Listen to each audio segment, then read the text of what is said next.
السلام علیکم ورحمۃ اللہ وبرکاتہ. الحمد لله رب العالمين والصلاة والسلام على سيد المرسلين وعلى آله وأصحابه أجمعين. أما بعد فأعوذ بالله من الشيطان الرجيم. بسم الله الرحمن الرحيم.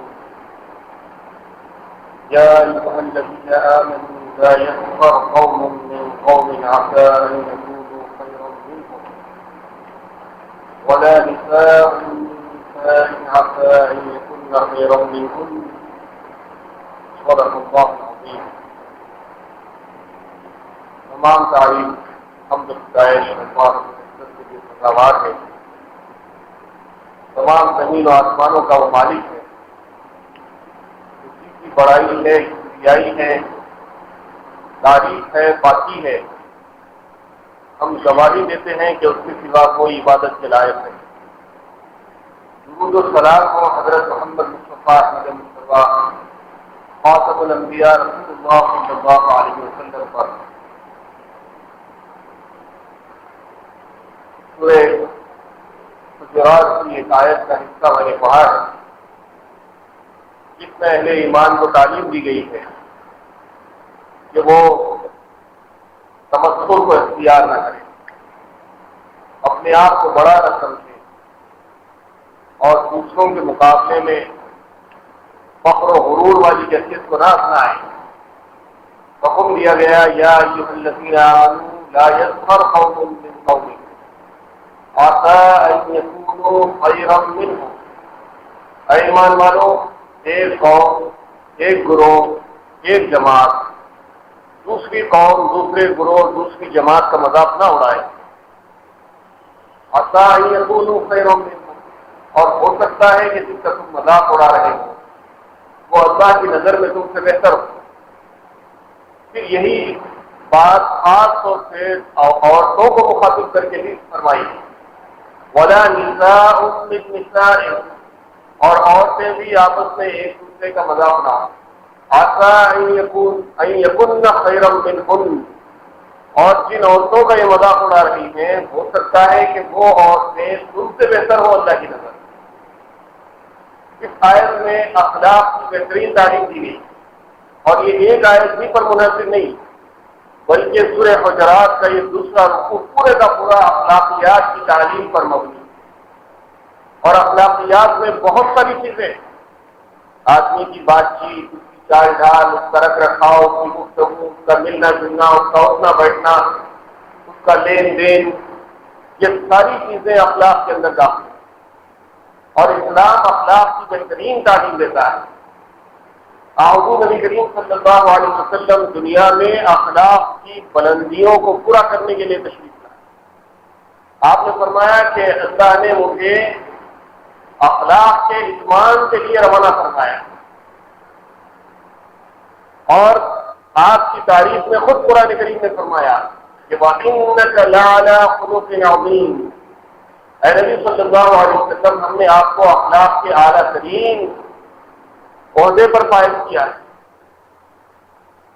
تو ہم کو بھی چاہیے کہ اخلاق کو اپنائیں, غرور و تکبر کو چھوڑیں, دوسروں کا مذاق اڑانا چھوڑیں. یہ اسلام کی ایک بہترین تعلیمات میں سے ایک بات ہے. بات چیت کے اندر دوسروں کو کمتر سمجھنا, ان کا مذاق اڑانا اور ان کے بارے میں ایسی باتیں کہنا جو ان کی عزت نفس کے خلاف ہوں, ان کو سوسائٹی کے اندر انسلٹ فیل کرنے کے لیے محسوس ہوتی ہوں, ایسی باتیں کرنا اس سے بھی منع کیا گیا. حدیث میں اللہ کے رسول صلی اللہ علیہ وسلم نے فرمایا کہ بہت طعن و تشنیع کرنے والا, طعن و تشنیع تانا دینا, کسی کو گری ہوئی نظر سے دیکھنا, اس کے بارے میں بری بھلی باتیں بولنا جن سے سن کر اس کو تکلیف ہو, بہت طعن و تشنیع کرنے والا, بہت لعنت کرنے والا, دوسروں کی صرف برائیاں بیان کرنا, ان کے اندر چاہے کتنی ہی اچھائی کیوں نہ ہو لیکن ایک برائی نظر آئے تو اسی کو بیان کرنا, بہت لعنت کرنے والا, بہت فحش بکنے والا, گندی باتیں کرنے والا, گالی گلوچ کرنے والا. یہ ایسے لوگ ہیں جو مومن نہیں, اللہ کے رسول صلی اللہ علیہ وسلم نے فرمایا کہ بہت طعن و تشریح کرنے والا، بہت لعنت کرنے والا، بہت باعث پکنے والا اور بہت بےہودہ گفتگو کرنے والا مومن نہیں، یعنی مومن کی شان کے خلاف، یہاں تک کہ اگر سامنے والا بھی اس کو اشتعال دلائے، اس کو مجبور کرے کہ وہ غصے میں آ جائے، گالی گلوچ کرے، مار پیٹ پر آمدہ ہو جائے، تب بھی حکم دیا گیا ہے کہ وہ جاہلوں سے الجھے نہیں۔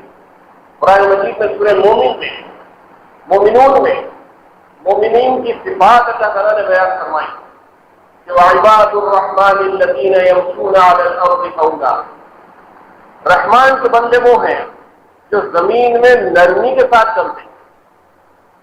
وَإِذَا خَاطَبَهُمُ الْجَاهِلُونَ قَالُوا سَلَامًا، اور جب جاہل لوگ جہالت سے ان سے گفتگو کرتے ہیں تو ان سے سلامتی کی بات کرتے ہیں۔ یہ اخلاق کریمانہ کی تعلیم قرآن میں دی گئی ہے۔ پھر ایک اور حدیث میں اللہ کے رسول صلی اللہ علیہ وسلم نے فرمایا کہ ہر فحش بکنے والے پر جنت میں داخلہ حرام ہے۔ فحش کس کو کہتے ہیں؟ گندی باتیں کرنا، گالی گلوچ کرنا اور ایسے الفاظ اختیار کرنا جو کھلا گندگی پر مبنی، جیسے گالی گلوچ کرنا ہے۔ گالیاں دینا موجودہ دور میں ایک عام بات ہو گئی، تو اس کو برا نہیں مانتے۔ کچھ لوگ انتہائی گندی گالیاں دیتے ہیں اور کچھ لوگ کسی قدر مہذب الفاظ میں گالیاں دیتے ہیں۔ گالی بہرحال گالی، فحش بہرحال فحش، اور فحش بکنے والے پر جنت میں داخلہ حرام فرمایا اللہ کے رسول صلی اللہ علیہ وسلم نے۔ کتنے لوگ ہیں بازاروں میں، آپ چل کر دیکھیے، گھروں میں، دوست احباب میں، رشتے داروں میں، کتنے لوگ ہم کو ایسے ملتے ہیں جو ہر بات پر گالی دیتے ہیں، بغیر گالی کے ان کی گفتگو ہوتی نہیں۔ محبت میں بات کریں گے تو گالی دیں گے، مذاق کریں گے تو گالی دیں گے، غصے میں آئیں گے تو گالی دیں گے، اور کوئی بھی معاملہ ہو بغیر گالی کے بات نہیں ہوتی۔ یہاں تک کہ بعض لوگوں کی یہ حالت ہے کہ چھوٹے چھوٹے بچوں کو گود میں لیے ہوئے ہوتے ہیں اور وہ بچہ ابھی بات چیت کرنا سیکھ رہا ہوتا ہے۔ حکم یہ دیا گیا کہ جب بچہ بات کرنے لگے تو اس کو اللہ کا نام سکھاؤ، اس کو کلمہ سکھاؤ، اچھے اخلاق سکھاؤ، بھلی باتیں سکھاؤ۔ لیکن لوگوں کو دیکھا گیا بات کہ وہ اپنے بچوں کو گود میں لیے ہوئے ہیں، ایک ماموں ہے بانجے کو گود میں لیا ہوا ہے اور اس کو گالیاں سکھا رہا ہے۔ چھوٹے چھوٹے بچے کے الفاظ منہ کے جب نکلتے ہیں تو کوئی بھی الفاظ ہو اچھے معلوم ہوتے ہیں، اچھے الفاظ سکھائیے تب بھی بچہ معصوم ہے، توتلی زبان سے وہ جو بھی کہتا ہے بڑا اچھا معلوم ہوتا ہے۔ لیکن ماموں ہے، چچا ہے، خالو ہے، بڑے بھائی ہیں، چھوٹے بچے کو گود میں لیے ہوئے ہیں اور اس کو گالیاں سکھا رہے ہیں۔ یہ جب بچپن میں ان کو گالیاں سکھائی جاتی ہیں، اب 10-12 سال کی بات ہے، جب وہ بچہ بڑا ہو جاتا ہے اور ان کی ہائٹ کے برابر آ جاتا ہے تو آج کے سکھائے ہوئے گالیاں پلٹا کے آپ کو دینے لگتا ہے۔ ماموں کو جب گالی دی جا رہی ہے تو کس نے سکھائی گالی؟ چچا کو جب گالی دی جا رہی ہے تو کس نے گالی سکھائی؟ یہاں تک کہ باپ کو بیٹا گالی دینے لگتا ہے تو وہ گالیاں وہ اپنے باپ ہی سے سیکھا۔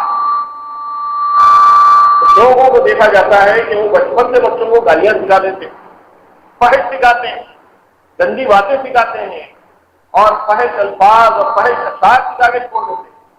نتیجہ یہ ہوتا ہے کہ ان کے اخلاق بچپن سے جب بگڑ جاتے ہیں تو پھر بڑے ہونے کے بعد لاکھ اس کو سدھارنے کی کوشش کیجیے، وہ سدھرنے والا نہیں۔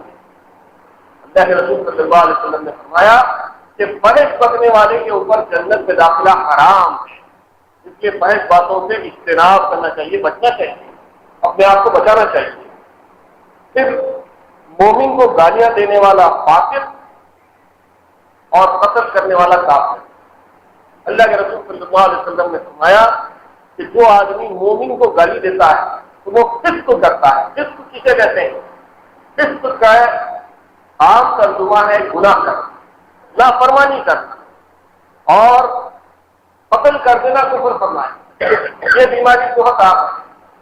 نہ صرف یہ کہ دوسروں کو گالیاں دینا جائز نہیں ہے، بلکہ مومن کو گالی دینا تو اور زیادہ بڑا گناہ ہے۔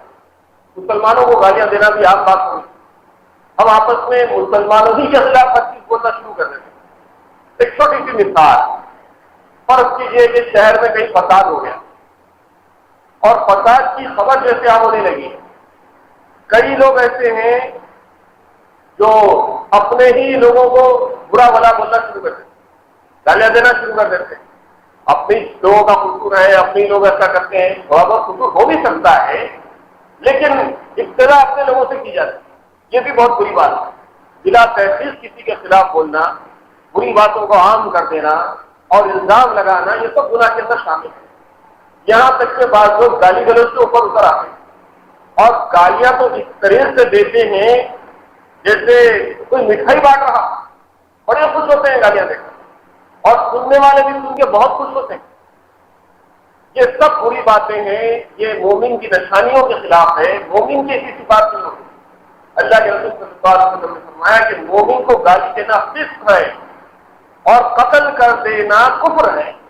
قتل کرنے کی بیماری بھی بہت عام ہو چکی ہے، آئے دن خود ہمارے شہر میں، ہماری اپنی بستیوں میں کتنے لوگ ہیں مسلمان جو آپس میں ایک دوسرے کو قتل کرتے ہیں۔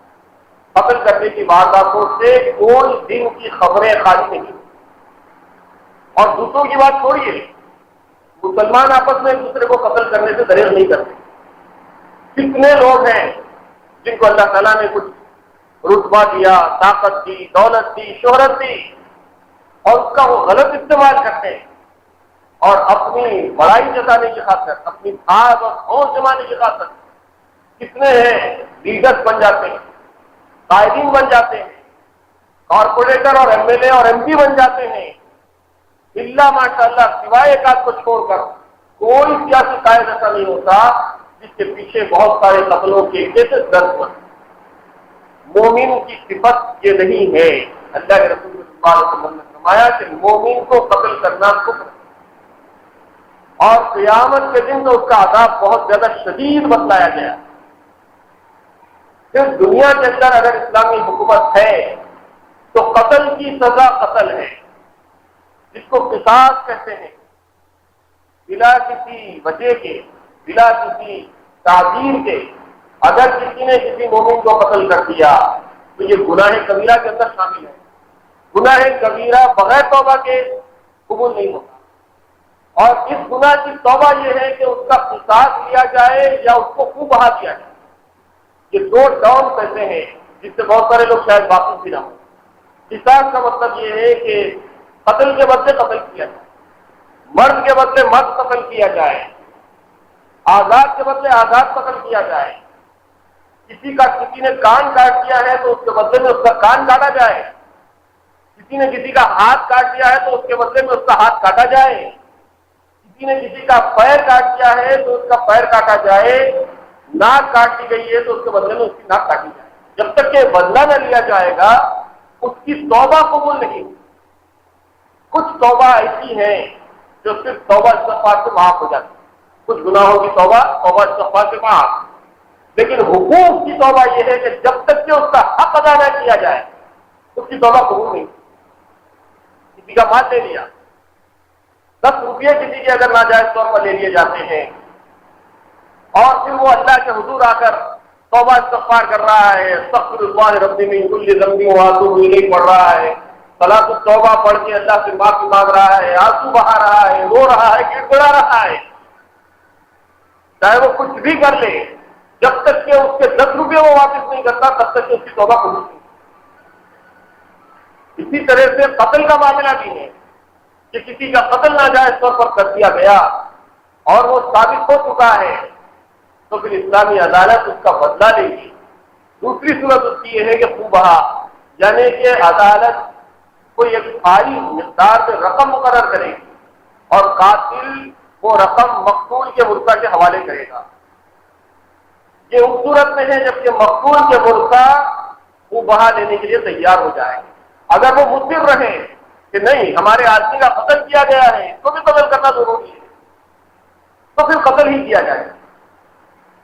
اگر مقتول کے ورثہ اس بات کو ماننے کے لیے تیار ہیں بلا کسی جبر کے، بلا کسی فورس کے، بلا کسی لالچ کے، بلا کسی ڈراوے اور دھمکی کے، اگر وہ تیار ہو جائیں کہ جان تو ہمارے آدمی کی تو جان گئی، اس کی بھی جان چلی جائے گی، اس کی بیوی بچوں کا کیا ہوگا، کم سے کم زندہ رہیں گے، اپنے بیوی بچوں کی دیکھ بھال کر لے گا، ٹھیک ہے ہم کو اتنا مال دے دیا جائے، مال آ جائے گا تو ہمارے حالات سدھر جائیں گے اور پھر وہ بھی زندہ رہے گا، اس کی فیملی بھی ٹھیک رہے گی۔ ایسا اگر سوچ کے کوئی مقبول کے ورثہ تیار ہو جائیں تو پھر وہ مال دے کر اپنی گردن اڑا سکتا ہے، لیکن قتل کرنا یہ بہت بڑا جرم ہے۔ جو لوگ قتل تو کر دیتے ہیں، جب گرفت میں آ جاتے ہیں قانون کی تو اپنے آپ کو بے گناہ کہنے سے ڈرتے نہیں، جبکہ سارے شواہد موجود ہیں کہ اس قتل کے پیچھے کس کی سازش ہے۔ تو قتل مومن گناہ کبیرہ ہے، اس سے بچنا چاہیے۔ یہ جتنی برائیاں ہیں ان سب میں اصل جو بنیاد بنتی ہے وہ آدمی کے اندر غرور اور تکبر کا بڑھنا ہے، کہ آدمی اپنے آپ کو بڑا سمجھنے لگتا ہے، اکڑنے لگتا ہے، خود ستائی کے اندر آ جاتا ہے اور سمجھنے لگتا ہے کہ جو کچھ ہوں میں ہوں۔ آپ دیکھیے قتل کی، لڑائی جھگڑے کی بنیاد عام طور پر کہاں سے شروع ہوتی ہے؟ ابتدا ہوتی ہے صرف گھرم گھاری، اس نے اس کو گور کر دیکھا، اس نے اس کو گور کر دیکھا، اب گھرم گھاری چل رہی ہے، چلتے چلتے ایک دوسرے پر ہرانے لگے، پھر کیا ہے، کیا دیکھ رہا رہے، کیا دیکھ رہا رہے، یہاں سے بات شروع ہوتی ہے اور یہ ایک دوسرے کو مارنے مرنے کے لیے تیار ہو جاتے ہیں تو کسی نہ کسی کا قتل ہو جاتا ہے۔ عام طور پر جو پہلوان قسم کے لوگ ہوتے ہیں، ہم جن کو مختلف الفاظ سے جانتے ہیں، جیسے گنڈے ہیں، روڈی شیٹس ہیں، یا پہلوان بولنا لوگوں کو بڑا اچھا معلوم ہوتا ہے، ایسے لوگوں کو، یہ لوگوں کے اندر یہ بات عام طور پر دیکھنے میں آتی ہے کہ اپنے آپ کو بہت بڑا سمجھنے لگتے ہیں۔ ان کو دیکھے بھی تو غصہ آتا اور نہیں بھی دیکھے تو دیکھ رہا بھی نہیں، بیٹا انجان مار کے جا رہا ہوں، تو ہر حالت میں پریشانی۔ ایسے لوگ عام طور پہ اپنے آپ کے اندر ایک بڑی بری بیماری میں مبتلا ہوتے ہیں اور اس بیماری کا نام ہے تکبر، گھمنڈ، خودرائی، خود بھی نہیں، اپنے آپ کو دوسروں سے اچھا سمجھنا۔ اسی بیماری نے ابلیس کو بھی ابلیس بنایا۔ اللہ تعالیٰ نے جب آدم علیہ السلام کو پیدا فرمایا اور حکم دیا گیا کہ فسجدوا، تم سب کے سب اس آدم کو سجدہ کرو الا ابلیس، سوائے ابلیس۔ تو پوچھا گیا کیوں بھائی؟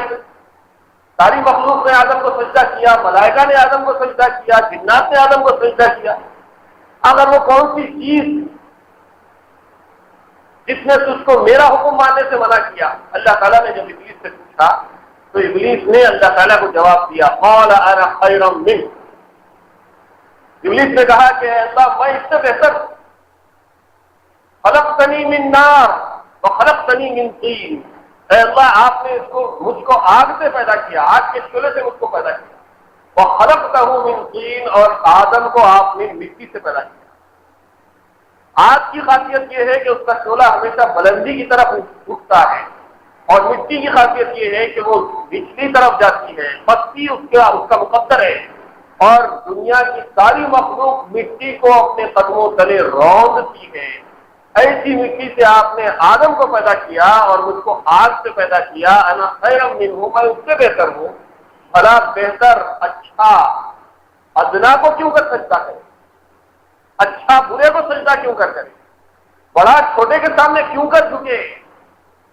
یہ بنیاد ہے جو انسان کو بڑائی جتلانے کی طرف مائل کرتی ہے اور اس کے زندگی بھر کے اعمال کو حق کر دیتی ہے، تباہ و برباد کر دیتی ہے۔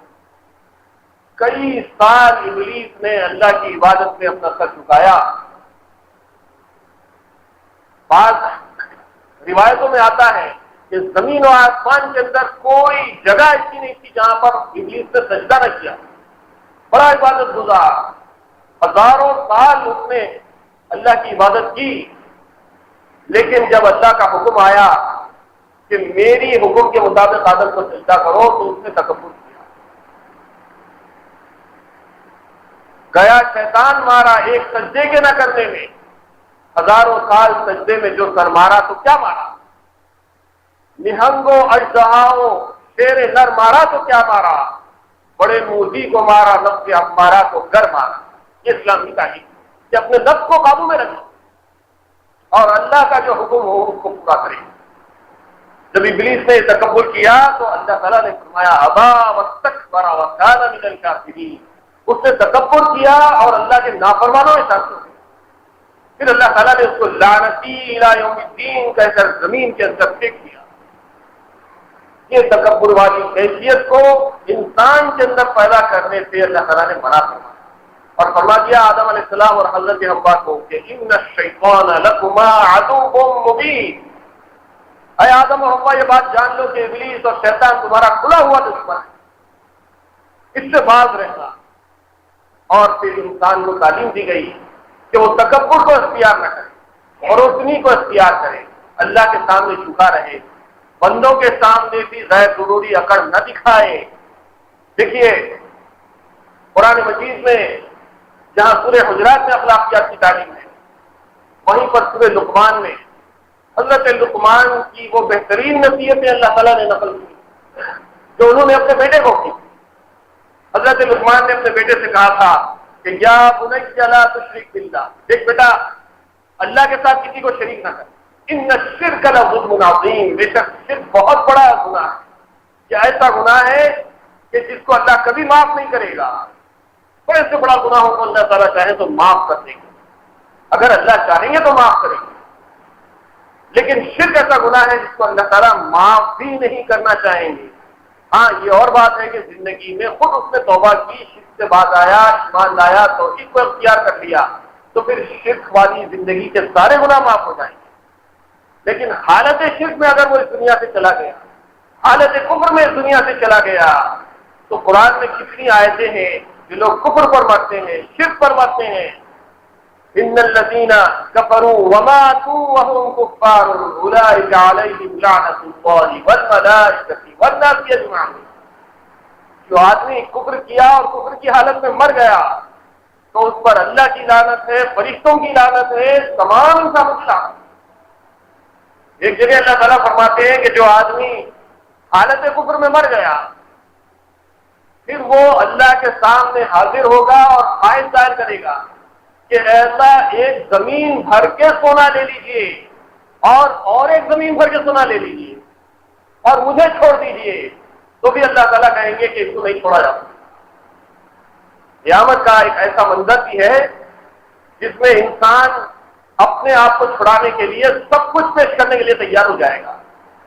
جیسے دنیا میں کوئی مجرم پکڑا گیا اور وہ کہے گا کہ میرے بجائے اس کو لے لو، اس کو لے لو، اتنے پیسے دیتا ہوں، اتنی دولت دیتا ہوں، اتنی جائیداد دے دیتا ہوں، میرا مکان لے لو مجھے چھوڑ دو، میری جائیداد لے لو مجھے چھوڑ دو، میرا بینک بیلنس لے لو مجھے چھوڑ دو۔ جو کچھ دنیا میں ہے انسان سب کچھ دے کر چھٹکارا حاصل کرنے کی کوشش کرتا ہے، آخرت میں بھی ایک ایسی کوشش کرے گا انسان، کہے گا اللہ کے حضور میں کہ ایسا ایک زمین بھر کے سونا آپ لے لیجیے اور ایک زمین بھر کے سونا لے لیجیے اور مجھے چھوڑ دیجیے، تو اس کو نہیں چھوڑا جائے۔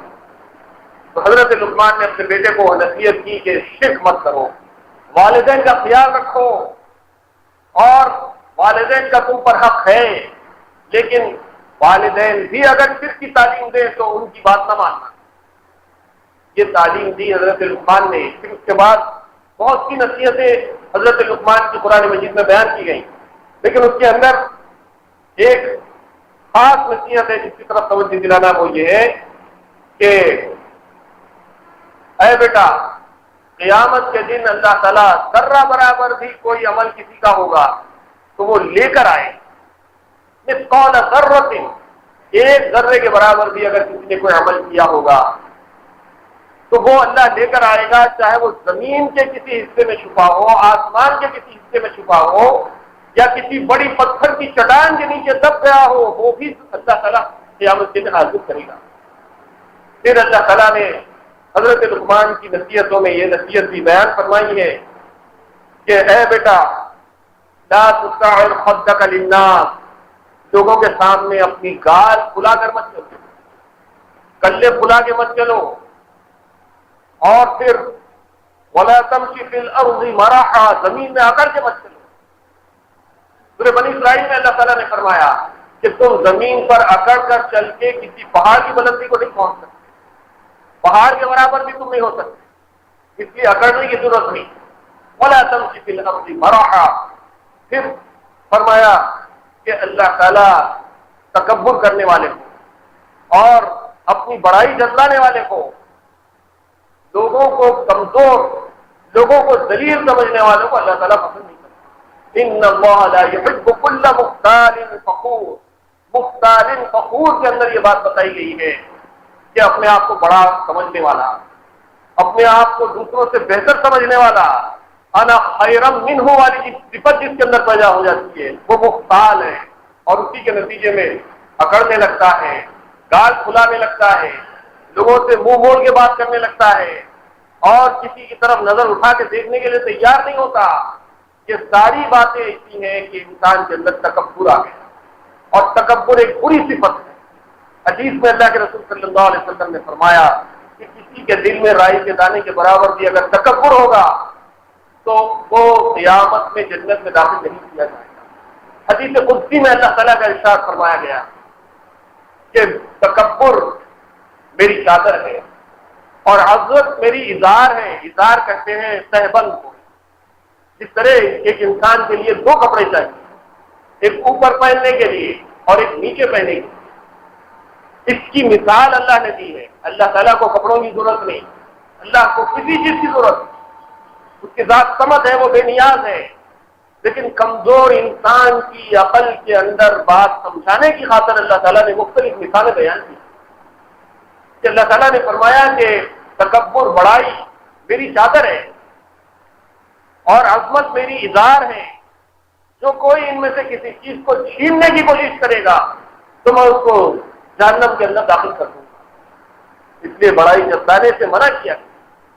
یہ ساری چیزوں کو اپنے ذہن میں رکھیے، اور پھر اس کے بعد ہم اور آپ اپنے اپنے حالات کو غور کریں کہ کسی حد تک کہ کیا ہمارے اندر بھی کوئی بڑائی ہے، کوئی تکبر ہے، کوئی گھمنڈ ہے، کوئی غرور ہے، کوئی لوگوں کا مذاق اڑانے والی کیفیت ہمارے اندر ہے، اور اگر ہے تو پھر اس کا علاج کیا؟ اس کا علاج یہ ہے کہ ہم اپنے اندر نرمی کو پیدا کریں، اخلاق کو پیدا کریں، لوگوں کو کمزور، کمتر اور ذلیل سمجھنا چھوڑ دیں۔ یہ بات بہت عام ہے کہ لوگ دوسروں کو کمتر سمجھنے لگتے ہیں، اور جب لین دین کی بات ہوتی ہے، رشتوں کی بات ہوتی ہے، ملنے جلنے کی بات ہوتی ہے، یہاں تک کہ سلام کرنے کا بھی جب معاملہ آتا ہے تو بعض لوگوں کو دیکھا جاتا ہے کہ تھوڑی دیر سوچنے لگتے ہیں کہ میں اس کو پہلے سلام کروں یا اس کے سلام کا انتظار کروں، جبکہ سلام کی فضیلت یہ بتائی گئی ہے کہ جو شخص پہلا سلام کرتا ہے، سلام میں پہل کرتا ہے، تو اس کو 20 نیکیاں دی جاتی ہیں، اور جو سلام کا جواب دیتا ہے تو اس کو 10 نیکیاں ملتی ہیں۔ پھر اگر کوئی سلام کرتے وقت السلام علیکم ورحمۃ اللہ کا لفظ پڑھا دیتا ہے تو اس کے حصے میں 30 نیکیاں آتی ہیں، اور کوئی وعلیکم السلام ورحمۃ اللہ کہتا ہے تو اس کے حصے میں 20 نیکیاں آتی ہیں۔ اس طرح سے السلام علیکم ورحمۃ اللہ وبرکاتہ یہ سلام کی حد ہے۔ اس کے بعد الفاظ کے ملانے سے اللہ کے رسول صلی اللہ علیہ وسلم نے منع فرمایا۔ بعض لوگ سلام کے مختلف طریقے اختیار کرتے ہیں، اگر سلام ایک الگ عنوان ہو جائے گا۔ عرض کرنا یہ ہے کہ سلام میں پہل کرنا بھی نرمی کی علامت ہے، اخلاق کی علامت ہے، اور اگر سلام کر دیا جائے تو پھر اس کا جواب دینا واجب ہو جاتا ہے۔ سلام کرنے میں ایسا نہیں ہونا چاہیے کہ اس طرف سے السلام علیکم اور اس طرف سے بھی السلام علیکم، یہ غلط طریقہ ہے۔ جب کسی نے سلام کر دیا ہے تو پھر سننے والے کو چاہیے کہ وہ پھر السلام علیکم نہ کہے بلکہ کہے وعلیکم السلام، اب جواب پورا ہو۔ اس طرح سے ہم کو دیکھنا چاہیے کہ سلام کرنے کا معاملہ ہو، لین دین کا معاملہ ہو، آنے جانے کا معاملہ ہو، رکھ رکھاؤ کا معاملہ ہو، ہر معاملے میں غرور اور تکبر سے اپنے آپ کو بچانے کی کوشش کرنا یہ اسلامی تعلیم ہے، اور یہ اخلاق کا اولین فریضہ ہے۔ یہ سب تعلیمات، اسلامی تعلیمات کیا ہے، اسلامی عقائد کیا ہیں، بنیاد کیا ہے اسلام کی، اسلام کے فنڈامنٹلز کیا ہیں، اس کو معلوم کرنے کے لیے صرف یہ نہیں ہے کہ ہم اپنے بچوں کو قرآن پڑھا دیے، قرآن پڑھنے آ گیا، نازلہ ایک بار ختم ہو گیا، اب سے قرآن ہو گیا، اب سے قرآن ہو گیا، بس۔ اس سے آگے تعلیم دینے کے بارے میں بہت سے لوگوں کو کوئی توجہ نہیں۔ بہت سی اسلامی تعلیمات ہیں، اخلاقیات اس کے اندر شامل ہے، حلال و حرام کی تمیز اس کے اندر شامل ہے، اور پھر طہارت کے مسائل ہیں، نماز کے مسائل ہیں، وضو کے مسائل ہیں، غسل کے مسائل ہیں، پاکی و صفائی کے مسائل ہیں، ایمانیات ہیں، عقائد ہیں، کس کس چیز پر انسان کو ایمان لانا ضروری ہے، تب کہیں جا کر وہ مسلمان ہوگا۔ کلمہ تو پڑھ لیا مسلمان ہو گیا، لا الہ الا اللہ محمد رسول اللہ مسلمان ہو گیا، لیکن لا الہ الا اللہ کا مطلب کیا ہے؟ پھر نے کہہ بھی دیا لا الہ تو کیا حاصل؟ دل و نگاہ مسلمان نہیں تو کچھ بھی نہیں۔ دل و نگاہ کو مسلمان بنانے کے لیے کیا چیز کی ضرورت ہے؟ اس کے لیے تعلیم اور تربیت کی ضرورت ہے۔ ہمارے بچے جب پیدا ہوتے ہیں تو 2-2.5 سال کی عمر میں اسکول میں ڈال دیے جاتے ہیں، اور پھر اسکول کا ہوم ورک، وہاں کی ایکٹیویٹیز اتنی زیادہ ہوتی ہیں کہ بچے کو 2 سال کی عمر سے 25 سال کی عمر تک کی اپنا ایجوکیشن کمپلیٹ کرنے تک دوسرا کوئی کام کرنے کا موقع نہیں۔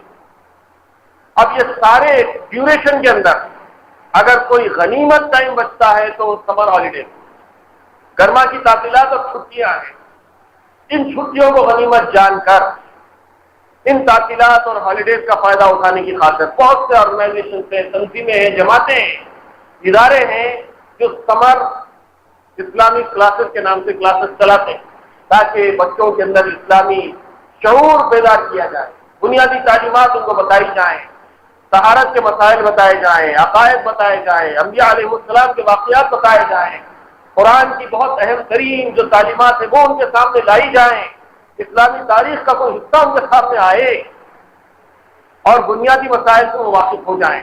اس کے لیے ہر جگہ جو لوگ کام کر رہے ہیں الحمدللہ وہ سب قابل قدر ہیں، لیکن ہماری اور آپ کی ذمہ داری یہ ہے کہ ہم خود بھی جا کر ان محفلوں میں بیٹھیں۔ یہ صرف بچوں کے لیے بلکہ مت سمجھیے، بلکہ بڑوں کو بھی اگر وقت ہے تو وہ بھی جا کر وہاں بیٹھ سکتے ہیں، ان کی بھی معلومات میں اضافہ ہوگا، اور اگر کسی قسم کی کمی کوتاہی ہوگی تو آپ رہنمائی کر سکتے ہیں اور پھر اپنے بچوں کو بھی وہاں بھیجیں، لے جائیں۔ اسی سلسلے کی ایک کڑی کے طور پر مسجد ہاضہ میں ہماری اس مسجد کے اندر انشاءاللہ کل سے 11 بجے سے 12 بجے تک صرف 1 گھنٹے کی مختصر کلاس رکھی گئی، اور اس کلاس کے اندر بنیادی اسلامی تعلیمات بچوں کو دی جائیں گی، اور یہ بہت ہی شارٹ ٹرم کورس بنایا گیا ہے، صرف 1 ہفتے یا 10 دن کا ہوگا، اور اس میں عقائد، طہارت، غسل، نماز کے مسائل، نماز جنازہ کے مسائل وغیرہ وغیرہ جو اہم ترین باتیں ہوں گی وہ بچوں کو سکھائی جائیں گی۔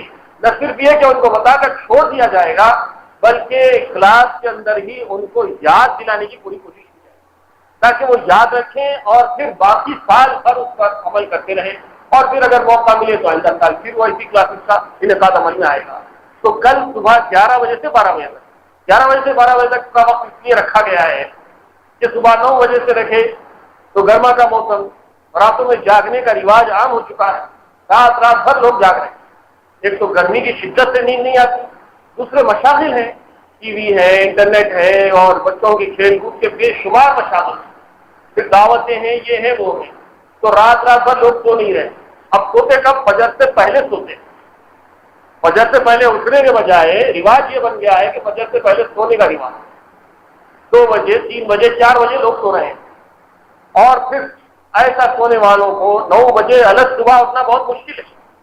اس لیے یہ ساری چیزوں کی رعایت رکھتے ہوئے 11 بجے سے کلاس رکھی گئی ہے اور 12 بجے تک بالکل شارٹ ٹرم، اور اس دور کی ایک مجبوری یہ ہے کہ لوگ کسی لمبی کلاسز کو برداشت نہیں کرتے۔ کوئی آئٹم اگر لمبا پیش کر دیا جائے، اگر جمعے کا خطاب بھی 2-4 منٹ بڑھ جائے تو ہم بے چین ہو جاتے ہیں، نماز 2-3 منٹ بڑھ گئی تو بے چین ہو جاتے ہیں۔ اس لیے ان ساری چیزوں کا، ان ساری کمزوریوں کا خیال رکھتے ہوئے 1 گھنٹے کی کلاس رکھی گئی ہے۔ آپ حضرات سے گزارش ہے کہ اپنے بچوں کو یہاں بھیجیں، اور 11 سے 12 بجے تک جو اسلامی کلاسز کا اہتمام کیا جا رہا ہے صرف 1 ہفتے کا ہے، انشاءاللہ اس سے بہت فائدہ ہوگا، اور اگر لوگ خواہش ظاہر کریں گے اور دلچسپی پیدا ہوگی تو انشاءاللہ اس میں اضافہ بھی کیا جا سکتا ہے، وہ انشاءاللہ ایسا غور کیا جائے گا۔ اللہ تعالیٰ سے دعا ہے کہ اللہ تعالیٰ کہنے سننے والوں کو عمل کی توفیق عنایت فرمائے، غرور سے، تکبر، گھمنڈ سے اور تمام اخلاقی برائیوں سے